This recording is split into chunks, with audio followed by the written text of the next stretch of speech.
Hi, good afternoon, everybody. So welcome to BELMAS and to our 51st year of the conference. Well, not the conference, but BELMAS itself. Really exciting, actually. Last year, many of you supported the 50th year of BELMAS, and we had some great things which we really appreciated your support. A whole range of things which took place for the 50th. And without you, those events would not have been a success. So really appreciated that, especially as last year and the year before we had the pandemic. It is wonderful to see you all here in person. We've had some cancellations due to visas, also people having COVID. So we're not completely out of the woods. So we do ask you to take care. You may be asking, why Liverpool? And what is it in Liverpool which attracts us to here? Well, there's a couple of things I'd like to say about that. One, that the name itself, you may know what Liverpool stands for. It's Lifer Pool, which equals muddy pool. So that's that. And also in 1790, Liverpool controlled 80% of British slave trade, and over 40% of European slave trade, which is really significant and very important to understand. Just across the docks, if you have 5 minutes to spare while you're here, is a very famous museum, which is the history of slave trade. Very useful to go and have a look at, like I said, if you've got 5 minutes. I mention that because globally, there's lots and lots of things taking place, and we may think, and especially as leaders, and this is an educational leaders conference, we do need to consider what kind of leaders and what does leadership mean in our different contexts globally. But Liverpool, you may also be aware, is the home of the Beatles. So there are various things to do with the Beatles within Liverpool, so do take some time if you can to do that. Football, if you're somebody who supports football, that of course is a place there. We have a castle here as well, depending on your interests. Fashion, very much well known for fashion. And of course, it was cultural and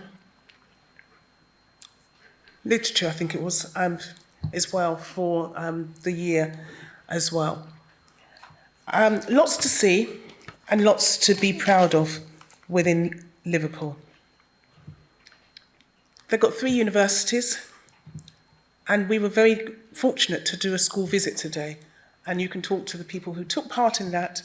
Again, it opened up another conversation about that. So moving on really just to the conference itself.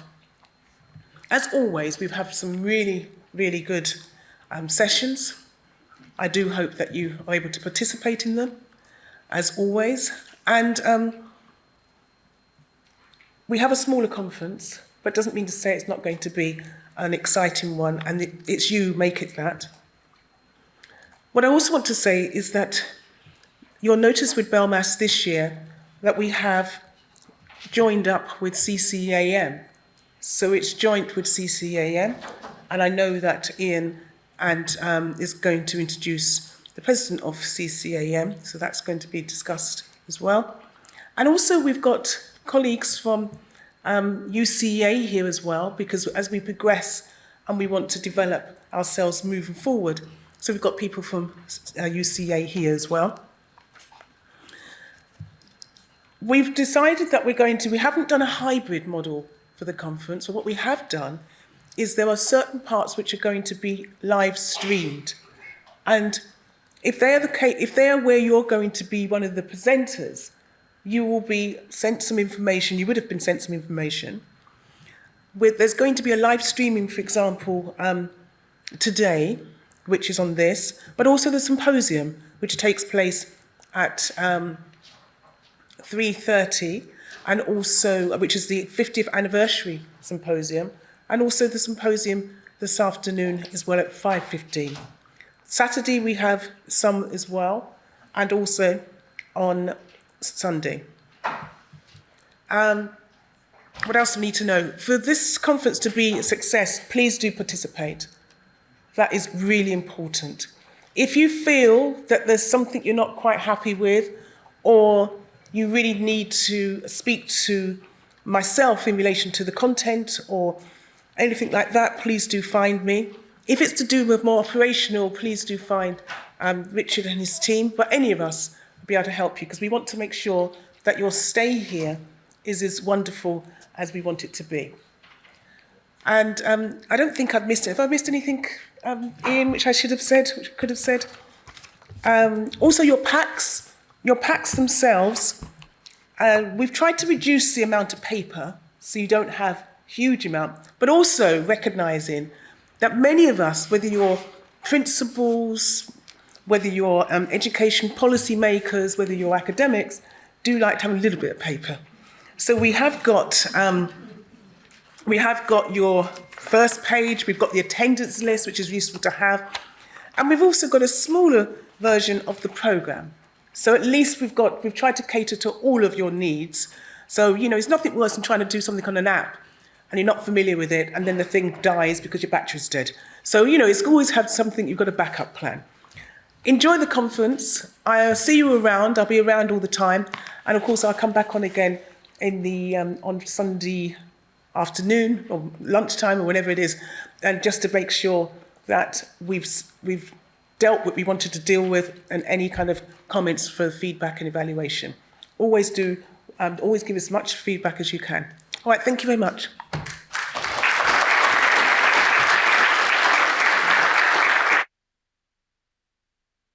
Conference chair, much appreciated. And as I say, warm welcome. We've got delegates here from the CCM, we've got delegates here from BELMAS, and we've got delegates here who feel connected to both CCM and BELMAS, and Paul and I are in that category. And so I'll hand over to Paul, President of CCM. Thank you, Ian. Good afternoon, colleagues. I am Paul Miller, and I am the President for the Commonwealth Council for Educational Administration and Management, CCEAM for short. I've been president now for 4 years, and on Sunday I will acquit myself of that role. Yay!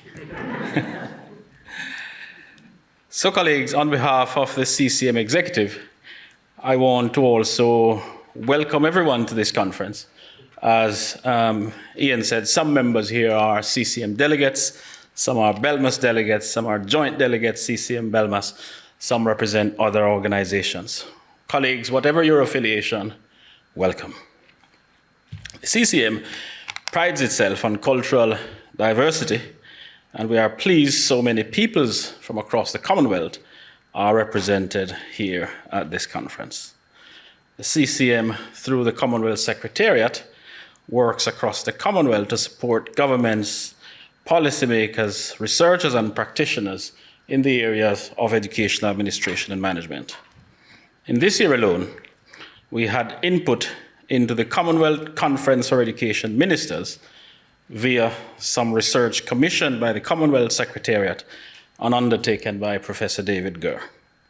Furthermore, Professor Tony Bush and I have worked closely with Dr. Amina Osman, Commonwealth Education Advisor, who is also here in the front row, to produce the soon-to-be-published Commonwealth Education Leadership Handbook.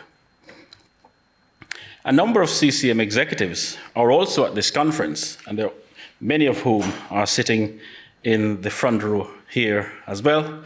And we hope, colleagues, that you will be able to speak to us, any of us, about our work, about membership of the CCM, about partnership with the CCM, and about the conference as well. Once again, we are very thankful to BELMAS for the opportunity to jointly host this conference. And from us, our wish is that it will be an inspiring event. Welcome, colleagues. Thank you.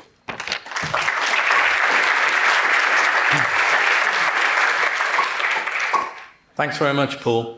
And also, massive thank you to Richard Davis, who has been instrumental in enabling this co-badge conference with BELMAS and CCM, bringing that international hue, something that Richard has a passion for. For those of you that don't know, Richard, our business manager just over there of BELMAS, retires this month. But there'll be further words said about that tomorrow, about his considerable input and his legacy. Suffice to say then, for the moment, that I'd like to try and see the next 48 hours as a 48-hour retirement do for Richard. So do as you would at any retirement do, go up and just sort of wish Richard well, thank him for all his service, and I'm sure share memories with him. So let's enjoy the 48-hour party. And my final thanks is to you for being here and for those of you joining us virtually. We are membership organisations, both BELMAS and CCM. And so I thank all members and want to say a few brief words about the series of BELMAS roundtables that have been held over the past year since I addressed BELMAS conference virtually a year ago. My greatest reflection following those roundtable discussions in Belfast, Cardiff, Glasgow, London, and online with our international members, my reflection is about the space that a society like BELMAS provides for attempting to make a reality to the knowledge mobilization that can happen and potential for it to happen in the field of educational leadership, management and administration. As I made my way here to Liverpool, from leading, managing and administrating a group of schools on the south coast of England, which is my day job, I thought about the difference our two societies can make for all learners who are in places led by leaders, managers and administrators across the world. As we know, practitioners have tacit knowledge. They have knowledge gained through lived experience of doing the job. Academics, scholars, professional researchers, as I like to call them, have knowledge of how to inquire in an evidence-informed way, how to analyse and critique. So as I come to be part of this next 48 hours, what excites me about being part of our learned societies is the positive impact we can have on learners, be they in schools, colleges, universities or workplace.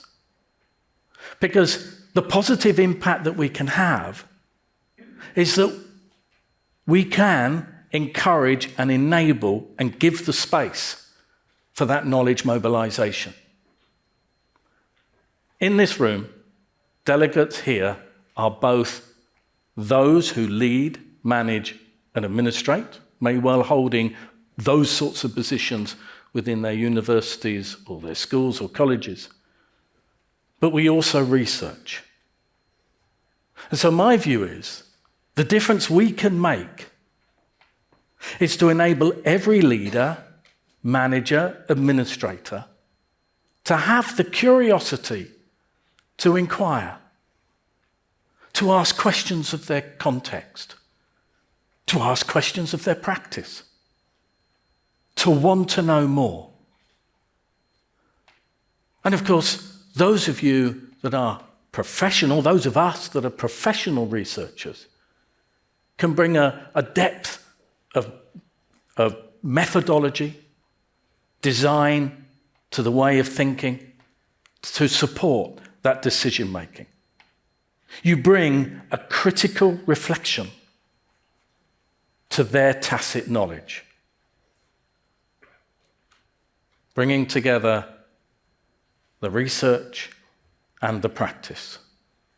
And I thank you for the contribution that you make to me and all those like me, serving our learners in the best way in which we possibly can. So thank you.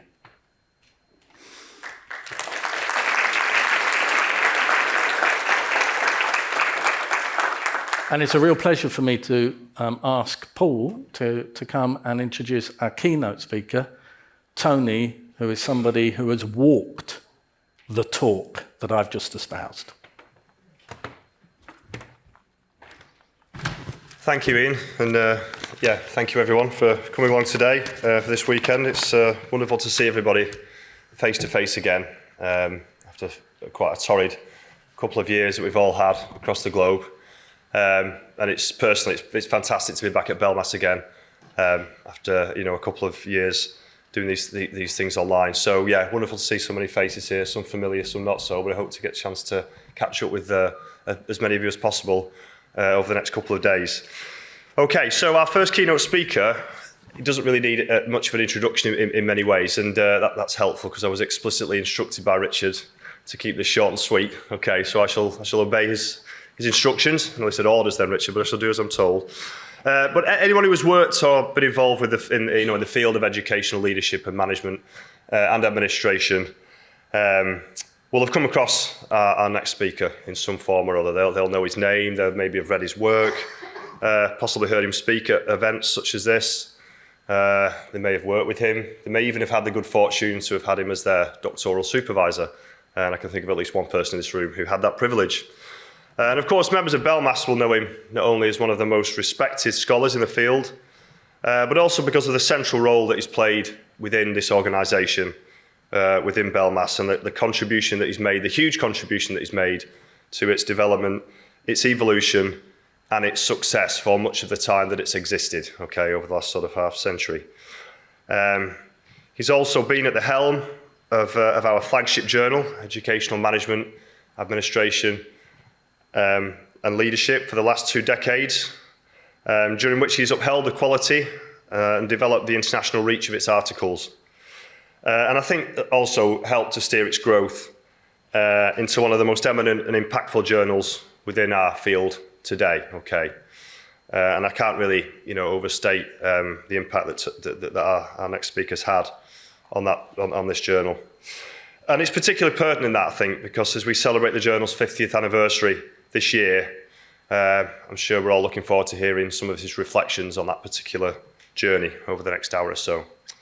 I'd also like to add that I'm certain that those of us who know him, whether that's as a friend or a colleague or a mentor or a combination of those things, would agree that he's at once a consummate professional, a wonderful academic role model, and he's great company too, particularly if you get speaking to him about cricket.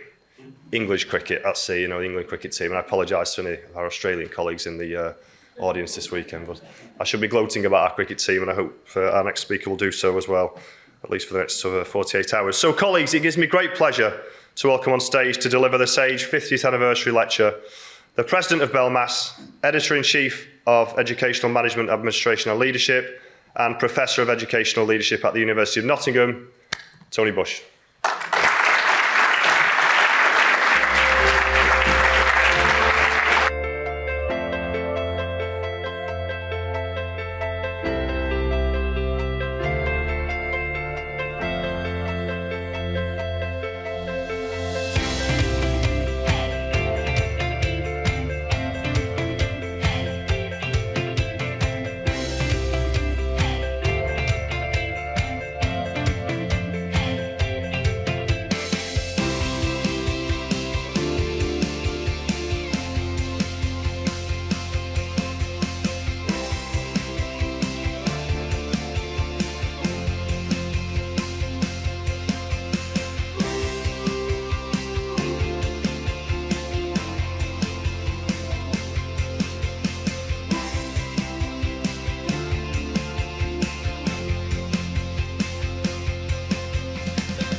Well, good afternoon, colleagues, and thank you, Paul, for that over-generous introduction. And it's a great pleasure for me to be here today to address you in the 50th year of EMAL. And I want to say thank you at the beginning to Sage Publications, who are sponsoring this lecture, and particularly to Justine and Holly, who are here today and do so much great work to develop the journal. I'll say a little bit more about that tomorrow, and also to thank the editorial board, both UK and international. Lots of those members here today make a huge contribution to the success of the journal.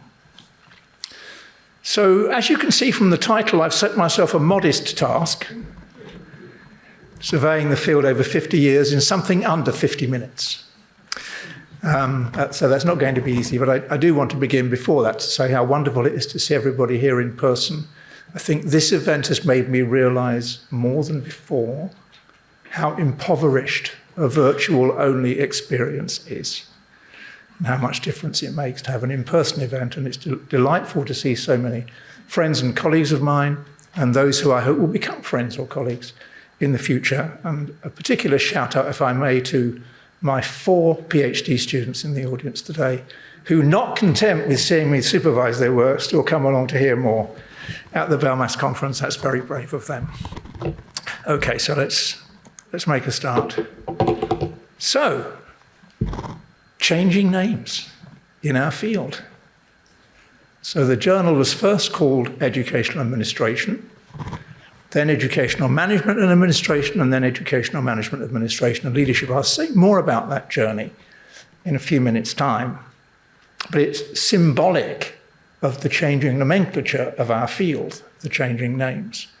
And there's a bigger question to address about whether this is just a change of names or whether it signifies something of greater depth and importance. You might also note the changing quality in the design of the journal over time. And of course, it's become particularly good through the partnership that BELMAS has with Sage, represented in that final slide.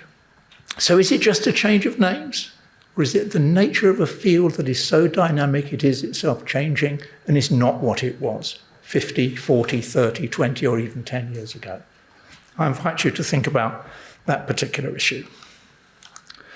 So what I'm going to try and do, as I said earlier, a modest little task to trace the major developments in the field over 50 years. You can tell me later whether I got anywhere near achieving that. And connected to that, something that's really excited me over many years and continues to excite me is the way that we had an emerging field 50 years ago with only a few countries involved. Now, educational leadership is a global phenomenon.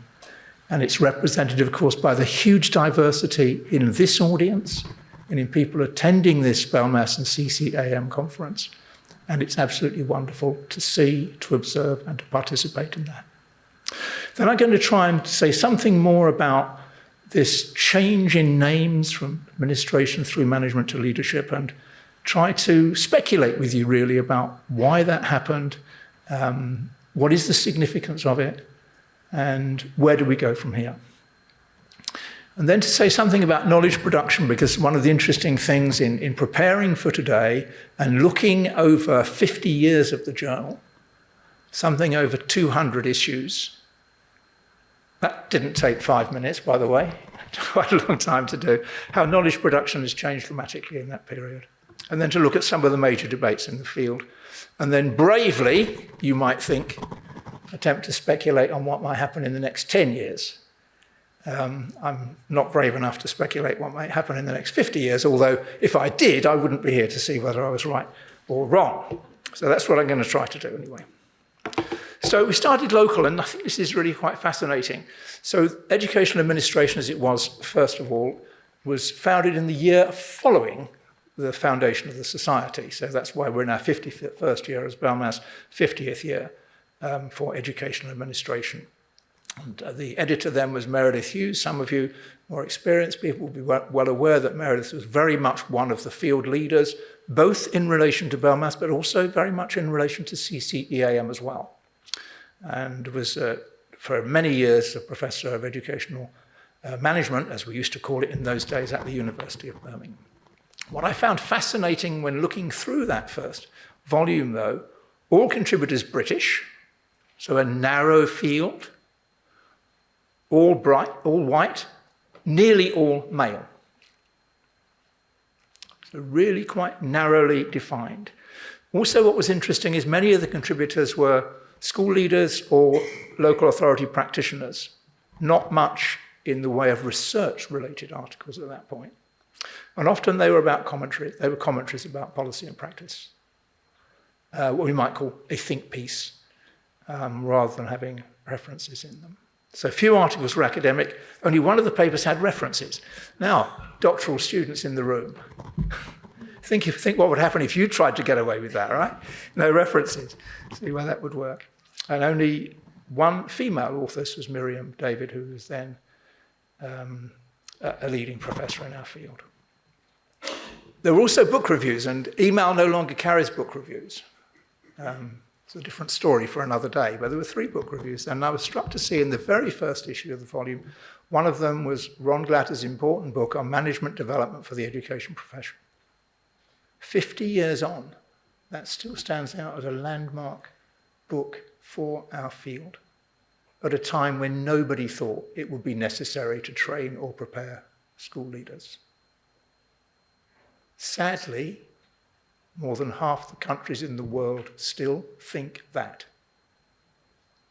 But I suppose it's some progress that we have half that don't think that anymore. Realize the importance of preparation for school leadership. So in reflecting on those issues and on the others through the 1970s, it's an emerging field. It's new. Few established norms, little research, little depth of analysis arising from research. And a field, I have not put this on the slide, but a field that borrowed a lot. So we borrowed from the US, where the field was more established, and we borrowed from other sectors outside education. Now, these days, of course, we're very cautious about policy borrowing when it occurs globally, but that was the nature of the field at that time. We were just starting. So I raced on 10 years. The way you can get through 50 years is to go through 10 years in a few seconds like that. That's the way it can be done.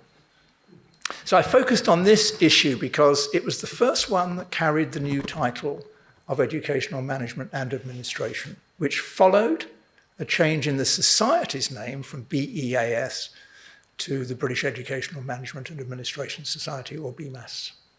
And the editor of that volume was Ray Bolam, also a very distinguished, sadly deceased member of our field, who was professor at the University of Cardiff. And he had an interesting rationale for the change of name. Management was becoming important in our field.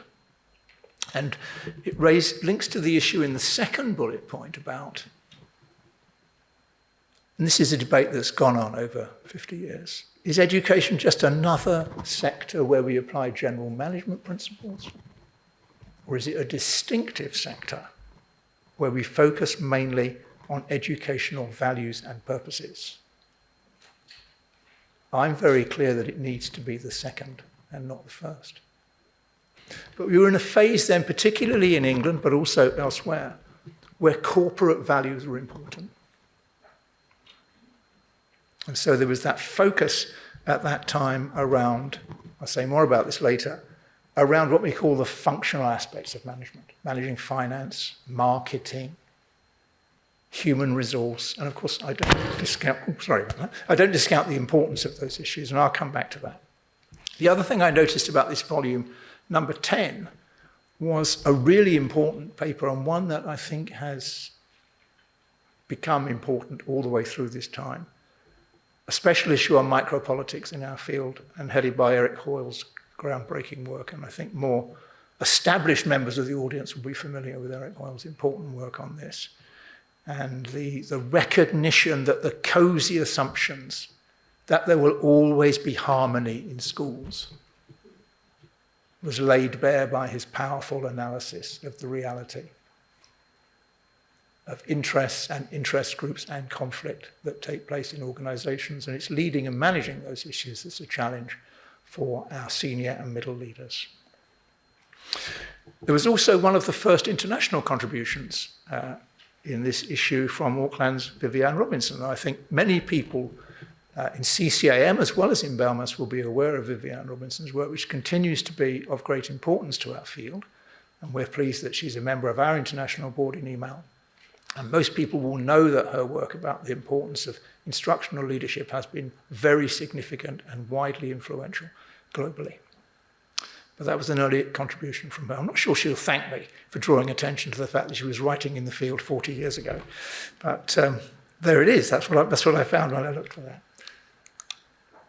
Okay, so the next thing, skating through 10 years at a time, is to talk about the drive towards school autonomy, which is very powerful here in England, but of course became something of a global event as well. And the notion that schools and school leaders and other school members and stakeholders are best placed to influence the direction of schools, rather than having that imposed and directed on them by national, state, provincial or district governments. And in the UK, the Education Reform Act of 1988, immensely important piece of legislation. With these profound changes in school management, a shift away from local authority control towards what we then called local management of schools. They didn't mean local in the sense of local authority, in fact, quite the opposite. It meant local in terms of the powers given to school governing bodies, now called governing boards, and school leaders. I was certainly involved in some research on that, around that kind of time with my colleagues Marianne Coleman and Derek Glover, whose names I think will be familiar to you. And in volume 20, the first issue, there were two papers there looking at this. Rosalind Leverchick, who's a former colleague of some of us, and Hal Thomas and Alison Bullock, both reported funding research on LMS and its impact on schools. Also, many people will know Philip Wart's a former chair of BELMAS, who include a paper from him on this special section in the journal on parental choice. And why was that timely? Because the legislation enshrined this potential for parents to choose the schools for their children, rather than having a catchment area model that existed before. It was the school you attended depending on where you lived. And that's been quite a powerful feature that's extended beyond the UK and into many other countries. I'm only going forward 5 years this time. I'm slowing up. 25 years ago, there was a series of seminars funded by the Economic and Social Research Council called Redefining Educational Management, still called Educational Management at that time. And there was a special issue on that in the journal that was then edited by Peter Ribbins. Peter, of course, very important member of our community here in BELMAS, a vice president, former chair, and he was the editor at that time. So this special issue presented a selection of papers from the seminar series on redefining educational management. So approximately halfway through the life of the journal, there was this series of papers. And it was interesting, some of the terms that we were using at that time to describe the field. So Peter himself talked about the field being turbulent. I mentioned the word crossroads. And Ron's typically powerful analysis, moving from struggling to juggling. So what did that mean collectively? The people thought it was a period of change for the field. And I've mentioned already that this Education Reform Act led to a stronger focus on functional management. It was the school head or principal as functional manager, responsible for finance, responsible for human resource, responsible for site management, responsible for marketing. All the things they had not been trained to do as professional leaders. And a reduced emphasis on professional aspects of schooling. I mentioned Meredith Hughes a little bit earlier. His doctoral research, which dates back, I think, to the 1960s,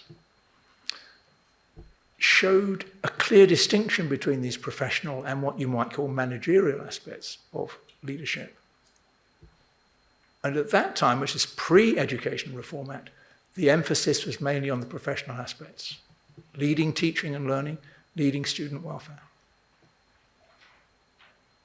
And yet in this period following the Education Reform Act, there was this shift to thinking about functional management with arguably this reduced emphasis on the professional aspects of schooling. Around that time, I supervised the work of Dr. Jane Doughty. Some of you will know Jane Doughty, formerly from the National College for School Leadership, former head teacher, still, I have to say, an important consultant in our field. I've been working with her recently on some evaluations of work in Zimbabwe.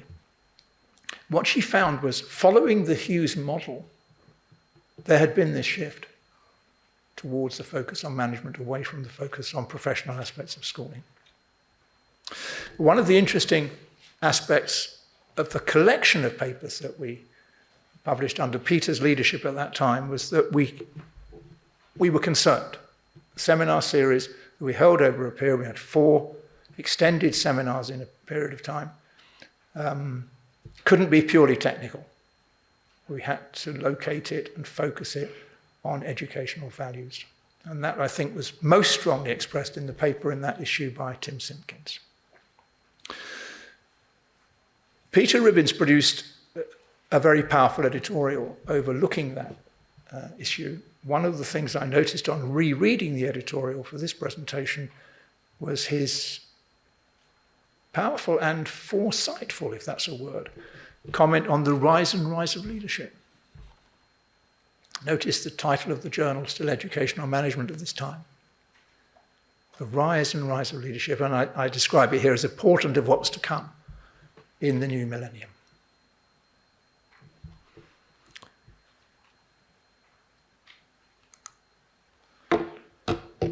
Okay, so following on from Peter's anticipation that there would be a rise and rise of leadership, management to leadership, and you can see the first issue of the journal with the title that it currently has, Educational Management, Administration and Leadership. And that volume was also the second volume, which I've been privileged to be editor of the journal. So what we saw in the new millennium here, but also many other places, a switch in emphasis from management to leadership. Many of you will know that in England we used to have the National College for School Leadership. Think carefully about the title of the organisation. The word management is not to be seen. National College for School Leadership. And it's located on the Nottingham Jubilee campus.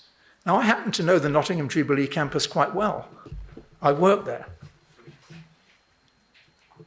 And it's a fairly leisurely 5-minute walk from my office to the National College for School Leadership, now renamed the Jubilee Conference Centre. And those of you who've been following British politics over the last few days, brave people that you are. And I was saying to Ian earlier, only 3 education secretaries this week.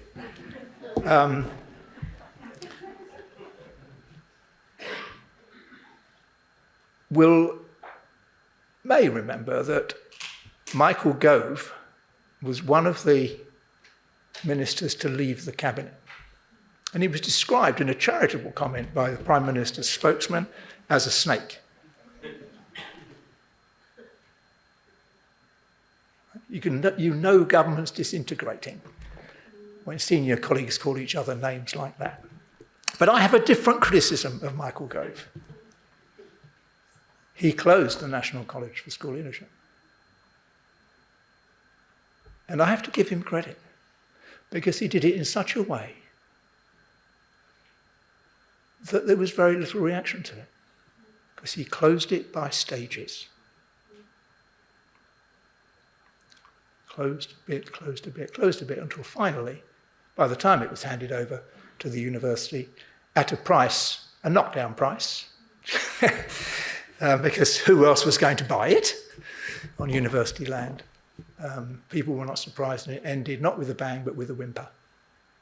I call that educational vandalism on a major scale. Now, it's not that the National College for School Leadership did everything right. I was just as critical of it as other people can be.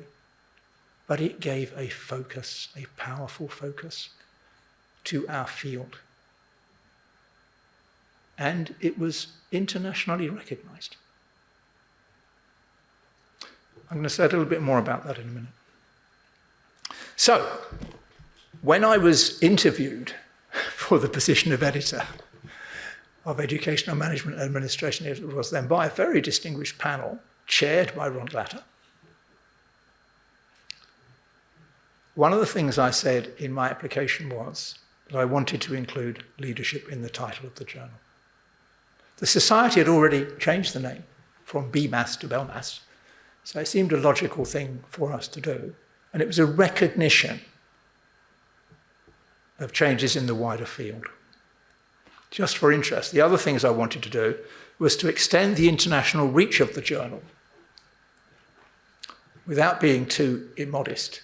We've done that. I'll say more about that a bit later. And then prioritizing research reports over opinion pieces and having regular special issues. Being editor gives you a nice privileged position to speak out on various things without needing to go through those very difficult and often painful reviews that you have to go through when you're seeking to publish.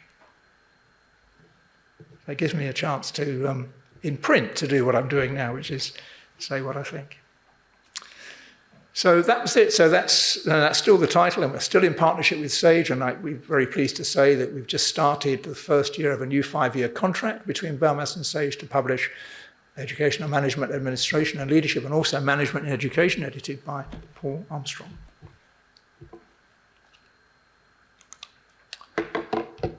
So the first special issue that I edited was about the National College for School Leadership. As you see, volume 32.3, July 2004. And those of you with long memories, or of a similar age to me, that is, early 30s, will, if I'd said early 50s, I might have got away with it, but early 30s.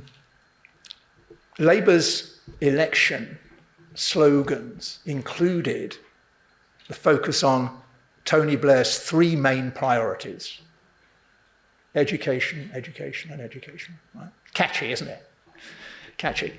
And of course, it's easy to dismiss slogans, but the birth of the National College for School Leadership was a realistic and a powerful testimony to they meant it. They were going to do something about leadership. They'd begun to understand in a way that some governments do not, that leadership is the key to unlocking school improvement, as we know and understand better now than we did then. And the target, as you can see here, is to have a single national focus for school leadership development and research. Now, I said then, indeed I said in my editorial, and will repeat now, of course, that was much too ambitious for it to claim to be a single national focus when you have professional associations for teachers and school leaders, and you have universities and others involved in this area. But nevertheless, having a strong focus on school leadership development is important.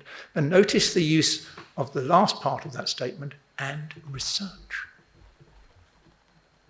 Of course, that is music to our ears, isn't it, academic colleagues? To think that research might be prioritised. And goodness me, there might be some evidence-based policy making. Wow. I'm not sure that the about-to-depart Prime Minister was bothered with very much of that.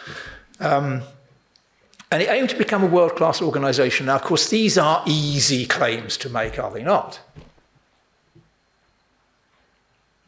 NCSO will be a world-class organisation. Yeah.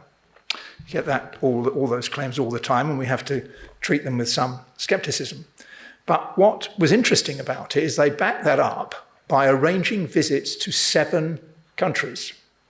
And those visits comprised, the individuals involved in that, usually 2 or 3 people who were either senior people in the National College, or they were school leaders, or they were academics. And I was lucky enough, privileged enough to be included in that set of visits, in my case, visiting Toronto to talk to people like Ken Leithwood, of course, very much a field leader in our work.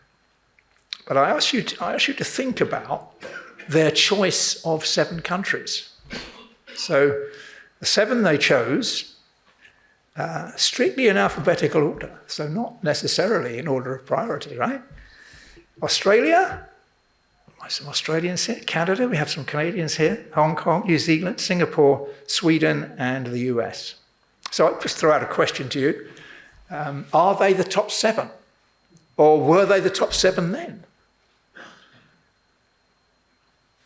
I mean, maybe it's a rhetorical question rather than one for you to address now. But of course, what it did produce for the new college was a range of perspectives, global perspectives. And I was fortunate enough to be able to write the overall report on that with David Jackson from the college, which was published in EMAL.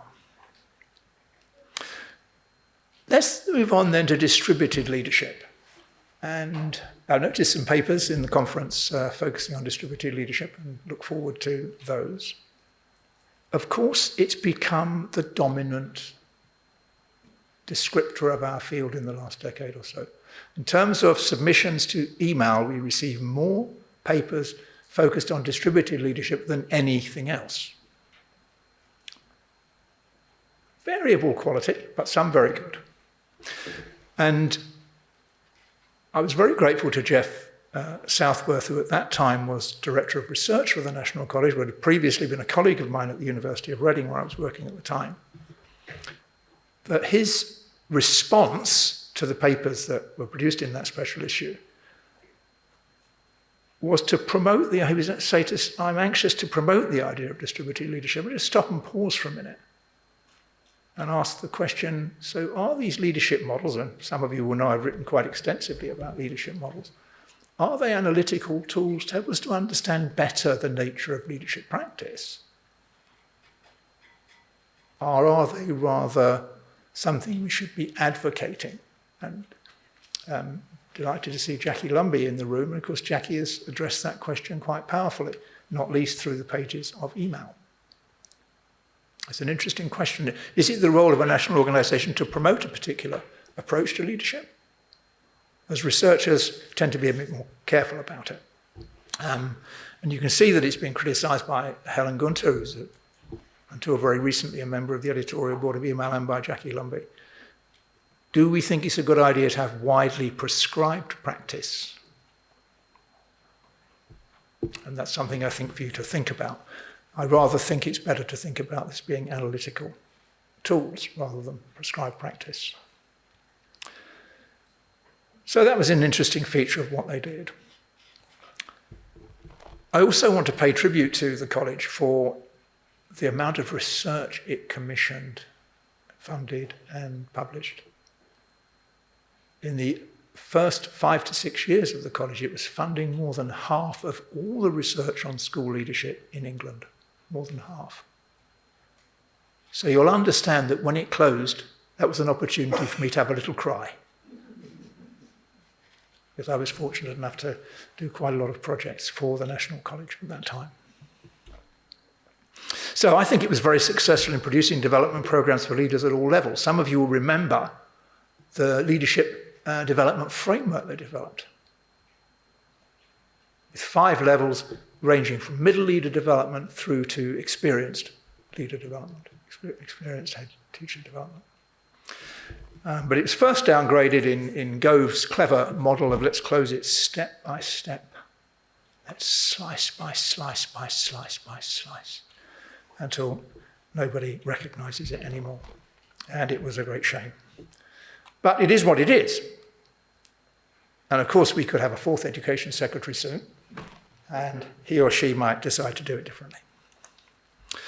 All right, so let's move on now to the 40th anniversary. 40th anniversary special issue that was jointly edited by myself with Megan Crawford. Megan, who is now the deputy editor of EMAL, and is with us today, but because of these bright lights, I can't see her. And it featured some quite interesting, I thought, overview articles by leading UK academics. So Policy Making by Peter Ribbins, former editor, of course, of the journal. A paper on school autonomy and accountability by Ron Glatter, whose work on that relationship between the concept of autonomy and the concept of accountability is really powerful. And I urge you to read it if you haven't had the opportunity to do so before. A paper on organisational culture by Jackie, who I've name-checked already. Paper on leadership and diversity by Marianne Coleman, who many of you will know was a close colleague of Jackie's and mine at the University of Leicester some 20 years ago, Jackie. Bit of a scary thought. And then a paper on solo and distributed leadership by Megan.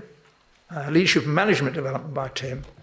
And then the editorial that you produced at that time with the help of some work being done for us and with us by Derek Glover, reported the growth of international papers. So only 3 per volume in that first decade, 9.8 per annum in the decade since then. So that trend towards more internationalisation of the field has continued.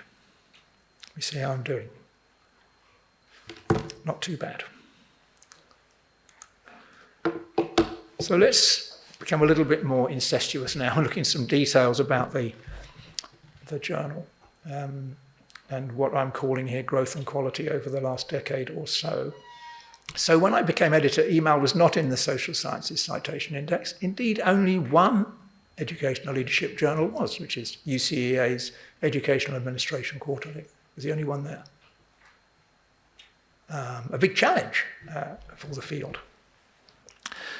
After 3 attempts, we succeeded in being admitted to the Social Sciences Citation Index in 2011. I remember the moment very well, because I was sitting in the smallest office in the world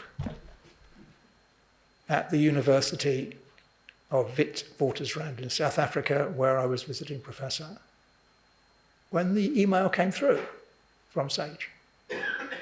I let out a loud roar, only for my colleagues to rush to me thinking I'd had some sort of accident. But I was obviously very pleased about it. And what we've done over that period is to improve the impact factor year on year, except for last year, or this year, we had a blip in 2020 and it was high for technical reasons. We've also had this very rapid growth in submissions, and you can see the figures, over the last decade or so, although it's a bit lower this year. And it leads me to think about, so why?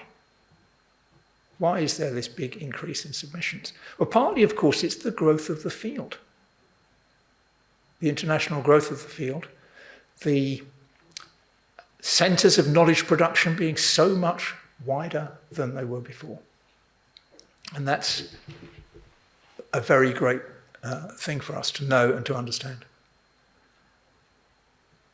It creates challenges for us, though, because our acceptance rate now is about 12%. And for those of you who are quantitative researchers, that means only 1 paper in 8 can be accepted for publication or is accepted for publication. And that's a challenge, and it's uncomfortable sometimes to be rejecting papers that would have been accepted at an earlier time. So many of you will be familiar with the phrase, is the work at the standard required for publication? As if there was that's a uniform gold standard. And of course it isn't. It varies, and you can find that a paper that doesn't get accepted by one journal might be accepted by another. So much of that growth is driven by international submissions, which I'm delighted to see. So I'm calling this slide EMAL and globalization. Yeah, globalization's a powerful concept, and somewhere in the room I think is Mike Bottery, who's written extensively about globalization and education, and glad to see him here. So what we've seen through looking at submissions, the huge global interest in the field now. We've had submissions from 79 countries in the past 12 months. That would have been unthinkable when the journal was founded. And it's a source of great pleasure for the editorial board that that's the case. I haven't listed all these 79 countries, but they're spread across all continents. And you can see the top submissions there. And I was a bit surprised, actually, when I did look, to find that China was ahead of the US and UK. But it's an area of rapid growth in our field. And you can see those, as it were, the top submissions from those. And a mixture of those countries that we would previously have considered to be responsible for most of the knowledge production in our field. I'm here talking about US, UK, Australia, Canada, and emerging fields and contexts that you might not have expected, and particularly in relation to India, to Indonesia, to Iran, Malaysia, and so on. Just a little bit more detail there by continent. So Africa, top 5, South Africa, Ghana, Ethiopia, Nigeria, and Kenya. So I've recently conducted work for a Belgium-based charity, VVOB, where we've mapped all school leadership literature across Africa, 54 countries. A modest task to do that, but it gave us some insight into where is knowledge production there, and it very much matches what you can see there in terms of work in South Africa being dominant, and Ghana, Ethiopia, and other important centres, for example, in Botswana. Then top 5 in Asia, I mentioned those already, and I've had the privilege of working quite a lot in Malaysia in the last decade or so and seeing the development there. And then top 5 in Europe, North America, no great surprise, South America, headed by Chile. I'm very pleased to name check Carmen Montesinos from the Catholic University of Valparaiso, is with us today, is in the next session, who's been a powerful force for developing knowledge production in Chile. And then the growth of interest in the Middle East as well. It's been quite significant and is growing and becoming more important there as well. So the question that I ask myself, you may wish to ask yourselves, is what is driving the global interest in EMAL? And when I say EMAL, I mean the field, not just the title of the journal. What's driving the global interest in educational management, administration, and leadership, and that wider field? So drivers for global interest in EMAL. I'm going to start, perhaps paradoxically, you might think, with Sustainable Development Goal 4, quality education. I guess you're familiar with it. And it doesn't mention leadership at all. Doesn't mention it at all. So in their view, quality education means having enough buildings and resources and having good quality teachers in the classroom. Few of us would disagree with that, of course, would we? Of course we would agree with that. We would. The leadership not mentioned, and I find it, if I may give a personal anecdote, in the build-up to the development of the goals, I was approached by someone involved in developing them, asking me to send him something about leadership and its relationship to quality. And he must have been so impressed with what I said that he was excluded from the Sustainable Development Goal 4. And I've been critical of that in a number of forums, as some colleagues in the room will know. So what we've been able to achieve since then in the field is to establish those links between leadership and quality very much more firmly. Now I think there can be few doubts about the importance of leadership as the second most important factor influencing school quality. But I also see in the opportunities I have to work globally is emerging policy emphasis on improving school leadership as well. More and more countries are including leadership in their policy statements as levers to improve their schools. Sadly, in many cases, there is a huge gulf between policy and practice. So there are policy statements, but they don't appear to have a connection to practice. Not everywhere, but in some places. So that policy emphasis is very powerful, and I've done some work on this in Malaysia within the last few years on their policy document, very powerful document. I encourage you to read it, the Malaysia Education Blueprint. Wonderfully produced, well-researched. And they give a lot of emphasis to school leadership in what is called Shift 5. They don't use the word chapters in the document, they call them shifts. There's a lot of emphasis on that there, but moving from that to improve leadership in schools has proved more challenging for them. The other driver is the global university emphasis on research outputs for academics. We're all measured now, those of us who work in the university sector, by the volume and quality of our outputs. Sometimes through metrics, sometimes through more subjective judgments, as for example in the UK's research excellence framework. And so I get lots of people writing to me and say, will you publish my paper? I need it for my promotion. I say, seriously, would I need it for my promotion? I was like, yes, I can understand why you need it for your promotion, but decisions about publication are not made on that basis. But it gives you an insight into that. And as with perhaps plenty of other people in the room, I'm often asked to advise on promotions in various countries around the world. And when you look at the criteria that universities have for promotions, you can see that publishing papers is always an important consideration, often the most important consideration. And you might want to think about whether that's appropriate as well.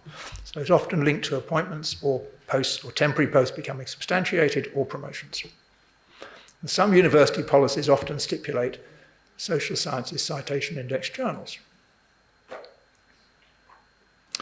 Now, one university in the Middle East where I have worked, but I won't name, requires its academics, in order to be promoted from assistant professor to associate professor, to publish at least 2 articles in journals which are in quartile 1 of the social sciences citation index. Which planet are they on?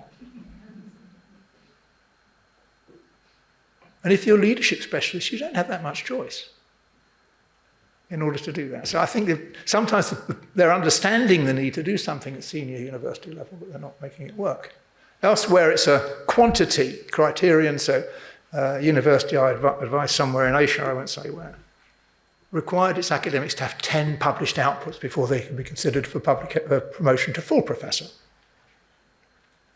When I looked closely at the one they sent me, 4 of the 10 were in predatory paid-for journals.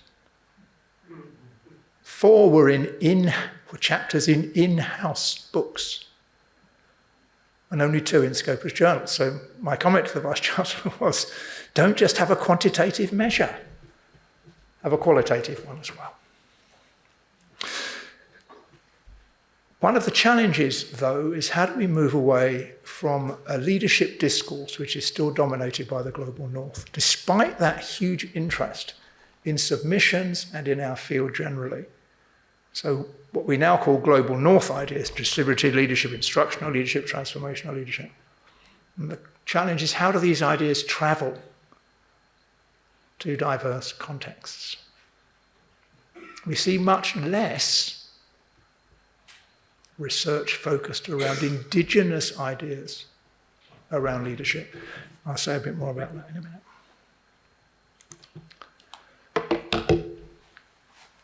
Context and culture. We're all familiar with that now. And the notion of one-size-fits-all leadership is challenged. It's no more valid for leadership as it is for clothing, because there's no such thing as one-size-fits-all when you're 1.88 meters tall. So the importance of context is increasingly stressed, and if you haven't already read Philip Manager, good afternoon, Phil, nice to see you, a paper on context in EMAL in 2018, and I strongly encourage you to do so, because what Phil has done there is unpicked context in a very powerful way, and my doctoral students would know, but I'm encouraging them to use it.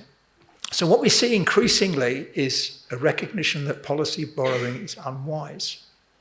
Just because an idea works well in context A doesn't mean it will work well in context B, and that's why I encourage an approach which is about adaptation, not adoption.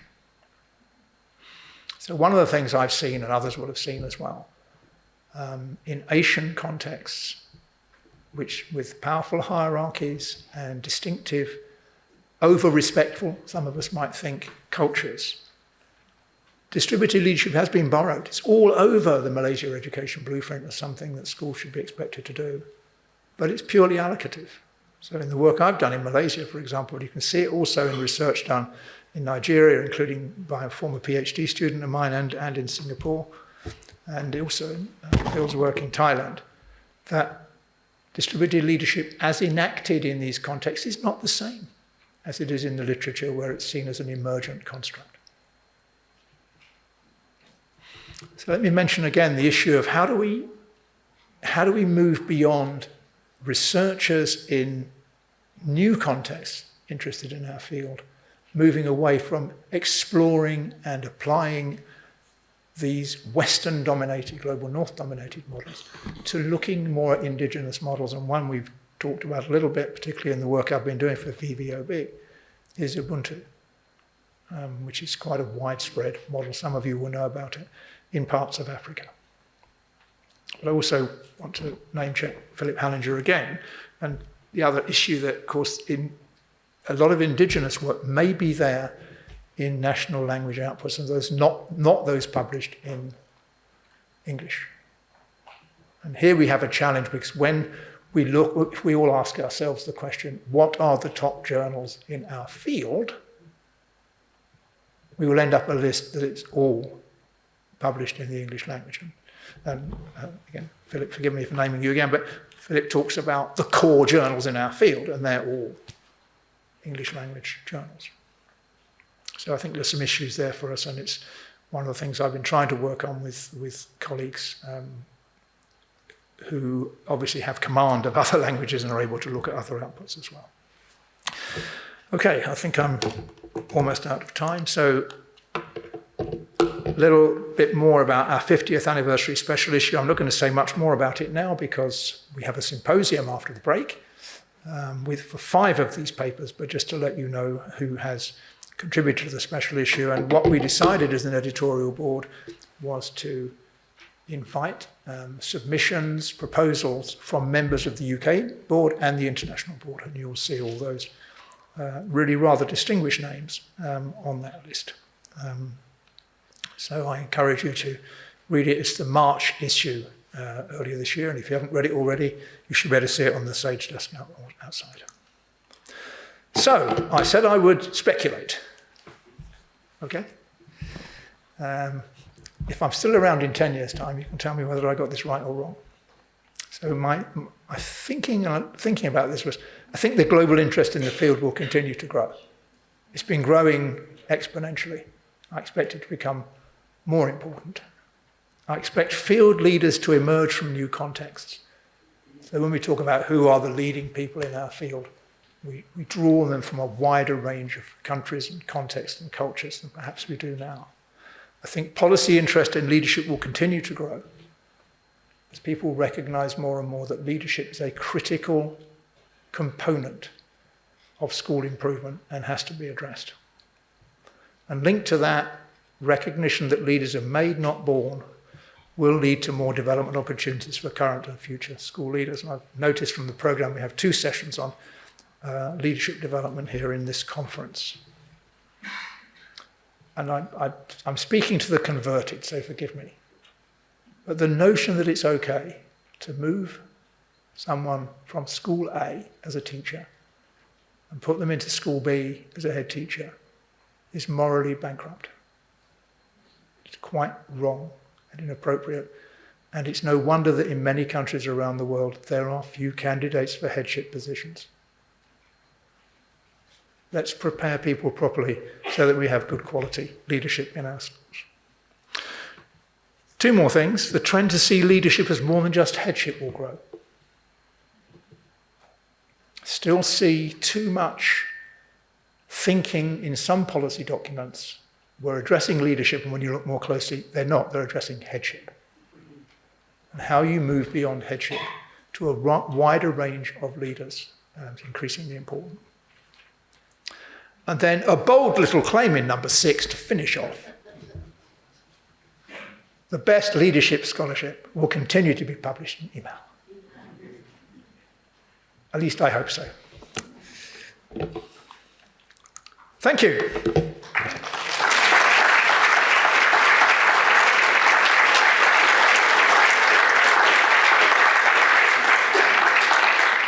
I think I may have time to take questions and comments if there are any.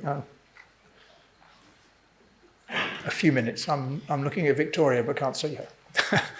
Yes, this person here, sorry, I don't know you.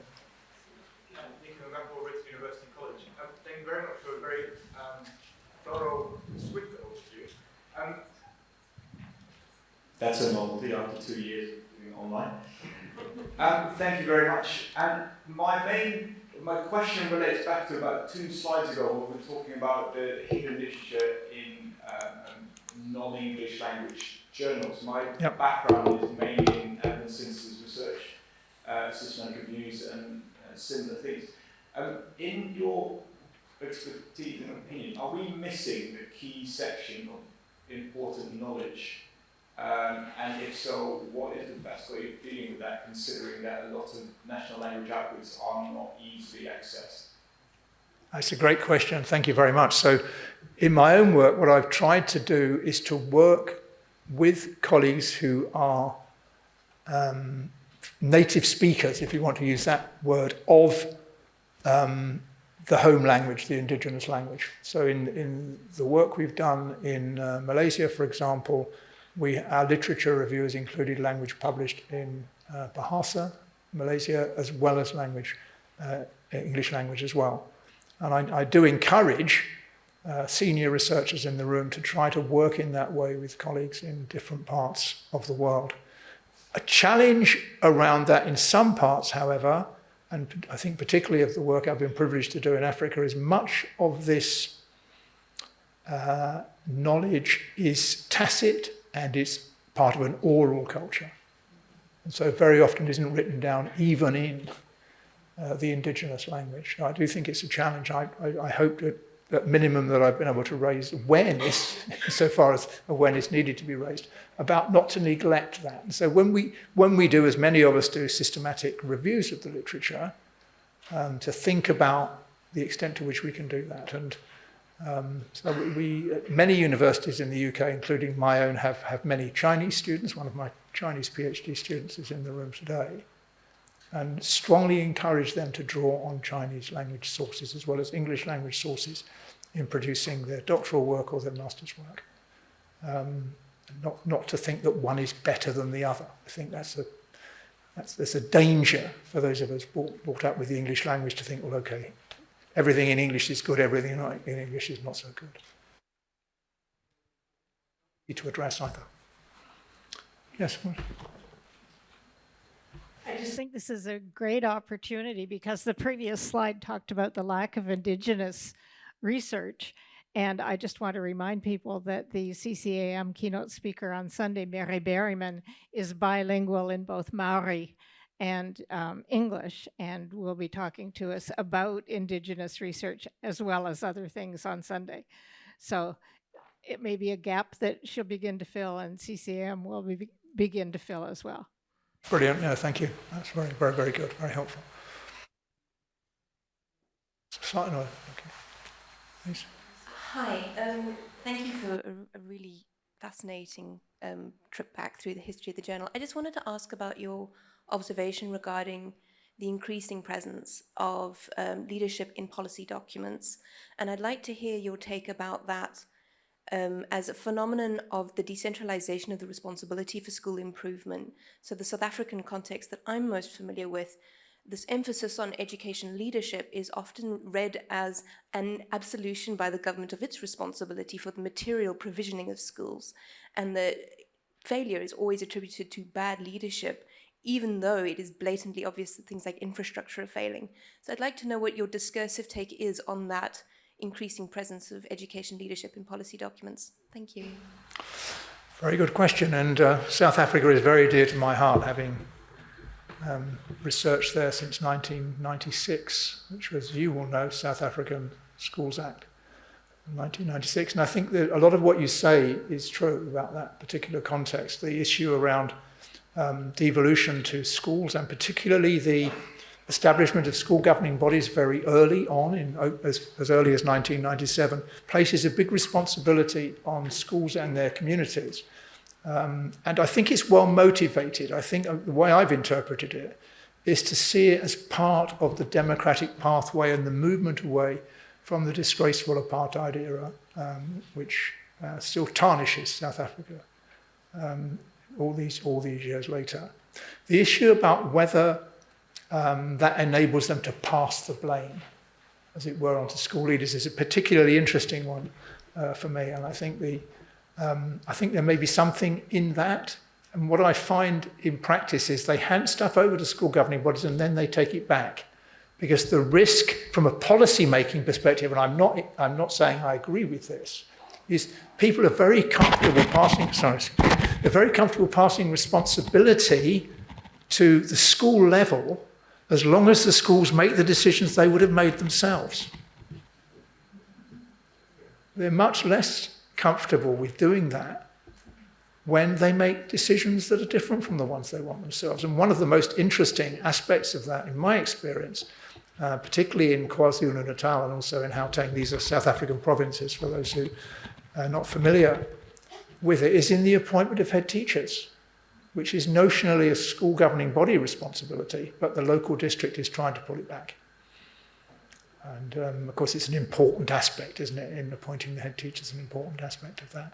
But you raise a really important point. I'm not really convinced that it's only about the decentralisation agenda. I think there are lots of other issues, and so I'm now becoming passionate about this. What worries me most of all is 28 years after the establishment of a democratic South Africa, the provision for children in most schools remains poor, remains neglected, remains we don't care about you. And nearly all of those neglected children are black. And it's something that greatly concerns me. So we've moved from a position of racial inequality to one that's based around class, but is still mostly about race. I'm sorry, you got me started on something that I care a lot about, but it's an interesting point that you've raised. Thank you. Hello, I'm Gerardo Lopez. I am in Michigan State University. I'm also the editor-in-chief of EAQ. I have been seeing very similar trends on the EAQ side in the States. And in many ways, a lot of what you described here, we've seen it probably a bit ahead of the curve in what you describe here in terms of chronologically. Recently, we also have been experiencing a large proliferation of international scholarship.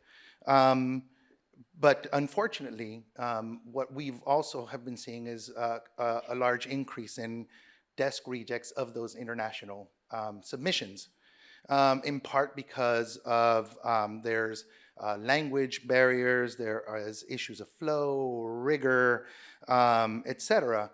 But another thing that we've also been seeing is that some of these submissions, very similar to the point that you made in your presentation, the discourses that come about tend to largely reproduce those from the global north. And many of the people who are submitting are also either trained in the global north or are actually members of the global north that are just situated in other institutions in the global south. So how do you, as a journal, how are you addressing some of these barriers so that you can increase that flow?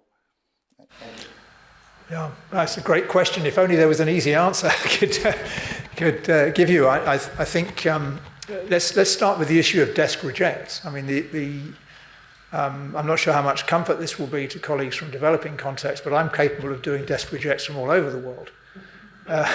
So it's not, we mustn't, I mean, you didn't say this, but what we mustn't make the mistake of thinking is that poorer quality is because they're from developing contexts. That's not the case. And as you also suggested, I think importantly, many of the colleagues submitting to your journal or to mine, or indeed other journals, will have had their postgraduate education in the US or in the UK or Australia or New Zealand, or in places where they're exposed mainly to those global north academics, and may therefore have a view that that what is discussed and presented there is important for them as well. And that's I think it's a challenge then to think about turning that round. In terms of the issue of language, we've talked about that quite a bit in EMAL, and we now allow people, authors, to submit a version of their paper in their own language as well. This is very much as a result of an initiative from BELMAS Chair Ian Potter, to try and do that. Sadly, the take-up of that has been negligible. And we interpret that as thinking people actually want to publish in English language journals because that's also expected of them by their institutions. And so there's that issue that worries me a little bit about the instrumental nature of the motivation for academics. Why do you want to publish? So I get promotion. Of course, that's understandable, but for me, it has to be much more than that.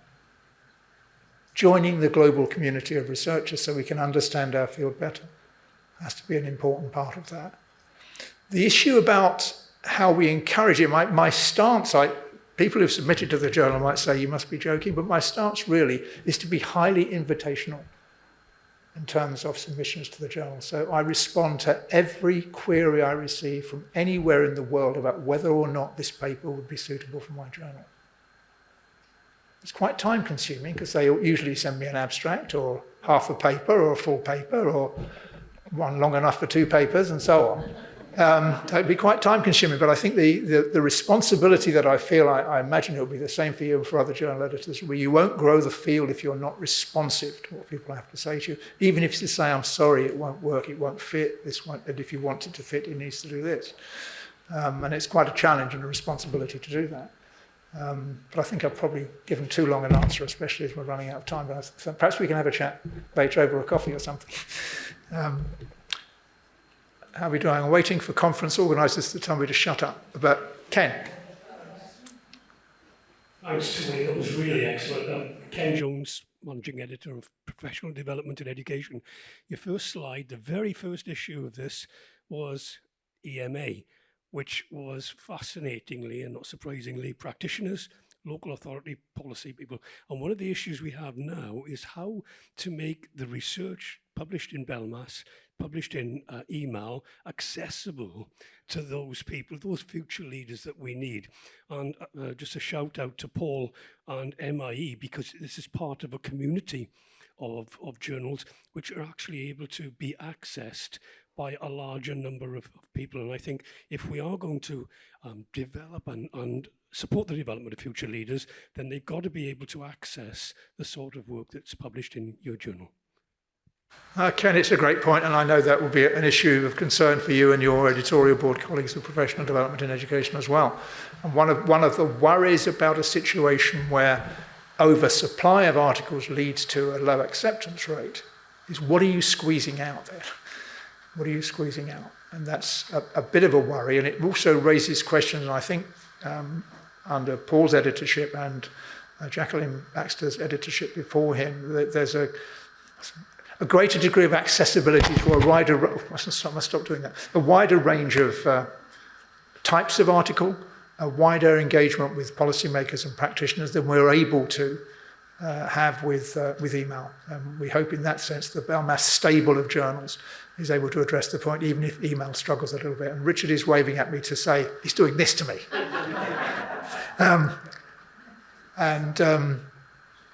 Richard, you've been doing that and many other wonderful things for a very long time. And if I may just, if Ian will forgive me, may just say how much I, as president of BELMAS, appreciate all the wonderful work you have done for the society and wish you a wonderful and very happy retirement. Thank you.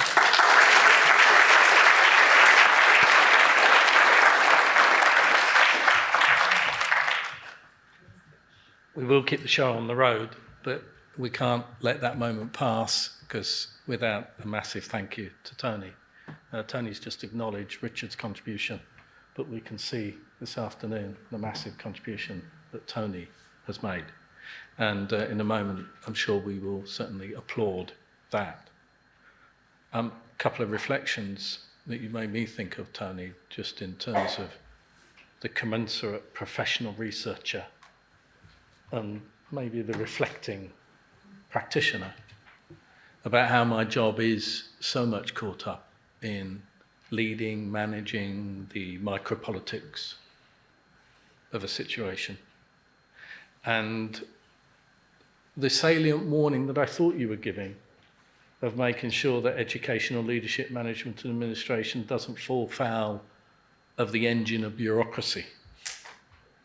And that actually, as Graham Chick calls it, we're about a humanocracy. But then how are we seeing those humans globally?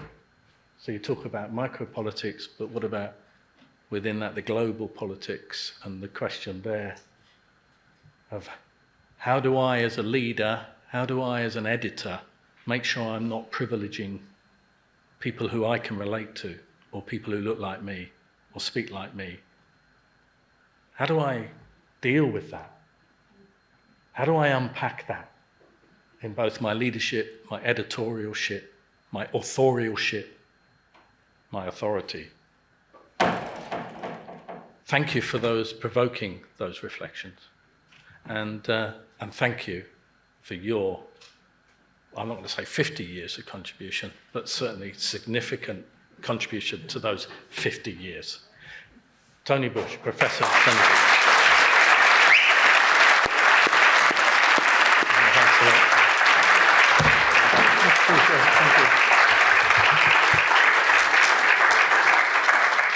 I think the conference arrangements are now that we move on to session 1, so the symposium is happening here, and that's the live streamed one. So those of you who are streaming in, bear with us, and those of you that are going to breakout rooms, enjoy the session you're going to.